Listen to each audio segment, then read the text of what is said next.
There's something deeply wrong with the bread on your table. And it's not your body, it's not weakness, and it's not a sudden gluten intolerance. It's the bread itself. For thousands of years, bread was called the staff of life. It built civilizations, fed armies, and sustained families through winters that would kill us today. Yet now, that same word describes something that bloats your gut, spikes your blood sugar, and leaves you hungry an hour later. In the year 1324, in a village outside York, an average peasant ate 2 to 3 pounds of bread every single day, and this wasn't soft, white bread. It was dark, dense, fermented loaves made from whole grain wheat. This bread provided nearly 70% of their daily calories. These were people hauling stone, plowing frozen fields, and building cathedrals that still stand today. And they thrived on it. There was no diabetes epidemic, no gluten sensitivity crisis, no widespread inflammatory disease. And yet today, 1 in 3 adults is pre-diabetic. Celiac disease has increased dramatically over the last century, and millions suffer from what doctors vaguely call non-celiac gluten sensitivity, bloating, fatigue, brain fog, joint pain, and chronic hunger. Your grandparents ate bread their entire lives without a problem. So, what changed? The answer is uncomfortable but simple. Modern bread is not bread. Let's start with failure. Pick up a loaf from a supermarket and read the ingredient list. Enriched wheat flour, vegetable oils, sugar, conditioners, preservatives, emulsifiers, bleaching agents. This is not food made to nourish a human body. It's an industrial product engineered for shelf life and profit. Medieval bread had 3 ingredients: flour, water, and salt, sometimes leaven. That was it. No stabilizers, no preservatives, no shortcuts. And that simplicity mattered. But the deeper problem begins with the wheat itself. Modern wheat is not the wheat humans evolved alongside. Ancient wheat varieties, like einkorn and emmer, had far fewer chromosomes and simpler protein structures. Modern bread wheat has been hybridized aggressively to increase yield, resistance, and uniformity, not digestibility. This created stronger gluten, higher starch, and altered protein fractions that the human digestive system had never encountered before. Your body reacts not because it's broken, but because the food has changed. Then comes milling.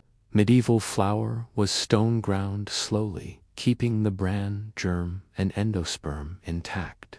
That meant fiber, minerals, healthy fats, and micronutrients remained present. Modern roller milling strips all of that away, removing the parts that spoil quickly to extend shelf life. What remains is almost pure starch. That starch hits your bloodstream like sugar. The glycemic index of modern white bread is higher than table sugar. Your blood sugar spikes, insulin floods your system, your energy crashes, and hunger returns. But the most important step is the one modern bread abandoned entirely: fermentation. Medieval bread was slow. The dough rested for 12 to 24 hours, sometimes longer.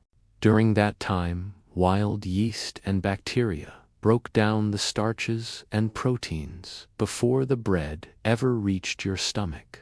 Gluten became easier to digest. Phytic acid, which blocks mineral absorption, was neutralized.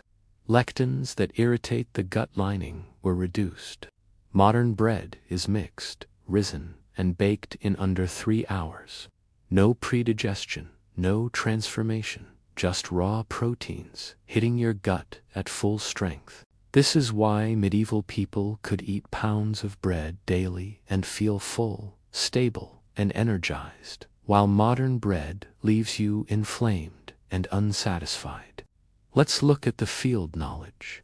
Medieval farmers grew landrace wheat, perfectly adapted to their local soil and climate. Fields were diverse, not uniform. Some stalks were tall, some short, ripening at different times. This diversity created resilience and nutrition. Einkorn wheat, the oldest cultivated grain, contains fewer gluten proteins and a higher nutrient density. Studies show that many people who are sensitive to modern wheat can tolerate Einkorn without any symptoms. Not because Einkorn is magic, but because it's familiar to the human digestive system. Stone milling preserved the oils and fiber. Slow fermentation unlocked the nutrients. Everything worked together in harmony. Medieval bakers didn't follow trends, they followed biology. Now for the chemistry. Gluten isn't a single substance. It's a family of proteins. Modern wheat contains fractions that resist digestion and trigger an immune response. Fermentation breaks those proteins down. When you skip fermentation, you skip a crucial part of digestion. Modern wheat is also often sprayed with herbicides just before harvest to dry it out faster. Residues can remain in the grain. These chemicals can disrupt your gut bacteria, the very organisms responsible for digestion and immune regulation. Medieval wheat never saw chemicals. It grew in soil, enriched by crop rotation and manure. It was harvested by hand, stored dry, and ground fresh. Its nutrition was fully intact, and we have the proof today. Modern studies where industrial bread is replaced with long-fermented, ancient grain bread show dramatic reductions in digestive symptoms.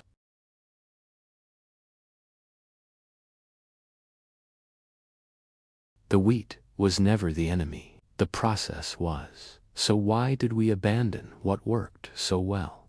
After World War II, food needed to be cheap, fast, and uniform. Industrial wheat fit the bill perfectly. Fermentation was too slow. Stone milling was too expensive. Shelf life mattered more than health. Bread became cheaper than ever, but its real cost shifted to your body. Type 2 diabetes exploded. Autoimmune diseases increased. Obesity tripled.